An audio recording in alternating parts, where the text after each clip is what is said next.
1. FDC atau doer kateter. Istilah di rumah sakit yang populer yang banyak mahasiswa tidak tahu, FDC ini sering dilakukan di rumah sakit dan FDC juga salah satu sasaran kalian ketika dinas. Pastinya perawat akan menanyakan apakah kalian sudah bisa FDC. Pasti perawat bilang, "Dek, tolong dong minta FDC-nya pasien ini atau Nyonya A."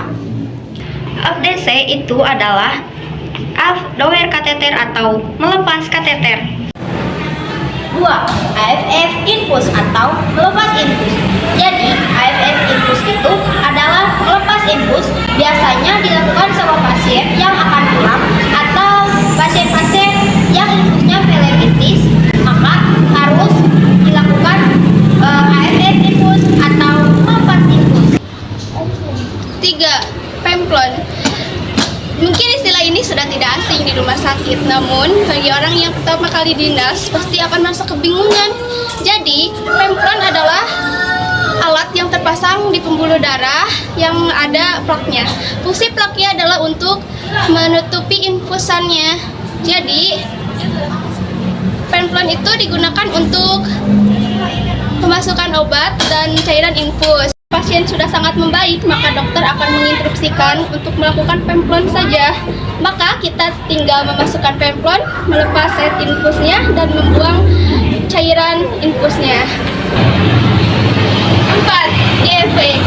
Mungkin setelah kalian dinas di rumah sakit, kakak-kakak perawat kalian akan meminta tolong kalian untuk menyiapkan set GV, melakukan GV kepada pasien pos operasi. GV itu adalah singkatan dari ganti perban. Perban sendiri dari kata Belanda yang artinya juga perban, tapi perbannya pakai huruf V, perban. Jadi kalian tidak usah bingung apa itu GV. GV itu ganti perban. 5. Perbed. Perbed berasal dari bahasa Belanda yang artinya tempat tidur. Kata perbed yaitu menyiapkan tempat tidur pasien baru yang diantaranya ada selimut, bantal, sarung bantal, spray, dan pelek juga penting ketika pasiennya membutuhkan. Lalu 6. Drip. Drip adalah cara infus yang dilakukan dengan cara lambat atau tetes demi tetes. Kata yang sering digunakan di rumah sakit yaitu drip tramadol dalam cairan RL 500 ml, drip oksitosin dalam cairan RL 500 ml, kemudian drip MGS 4 dalam cairan RL 500 ml, dan obat-obat lainnya. Jadi, obat-obat drip tersebut tidak diberikan langsung secara IP, namun diberikan menggunakan infus tetesan pelan, dan cairan infus tersebut nantinya akan ditulis atau dilabel dengan terdapat obat yang didripkan tersebut. Spooling adalah salah satu tindakan untuk memperbaiki infus, dan pastinya kalian akan menemukan infus macet di setiap harinya. Salah satu cara yang dilakukan perawat yaitu dengan melakukan spooling, yaitu penyuntikan cairan steril atau infus untuk melancarkan kembali infusan. Caranya yaitu kita bisa ambil spi 3, 5 atau 10 cc, kemudian kita tarik cairan steril atau infus pasien ke dalam spuit, kemudian kita dorong spuit ke pemplon atau ke infusan untuk melancarkan infus.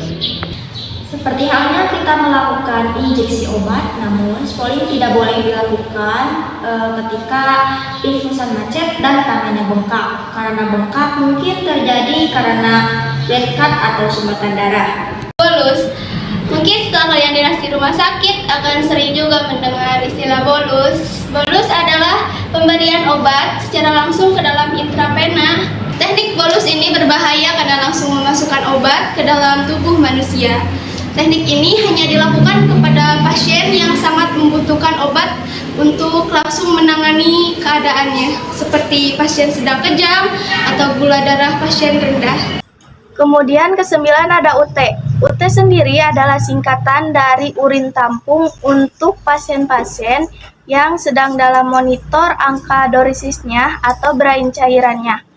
Jadi kita harus mengukur urin tampung tersebut menggunakan gelas ukur. Jika pasiennya menggunakan pampers, kita bisa menimbangnya dan dikurangi berat pampers yang awal. 10. KRS dan MRS. KRS adalah singkatan dari keluar rumah sakit dan MRS adalah singkatan dari masuk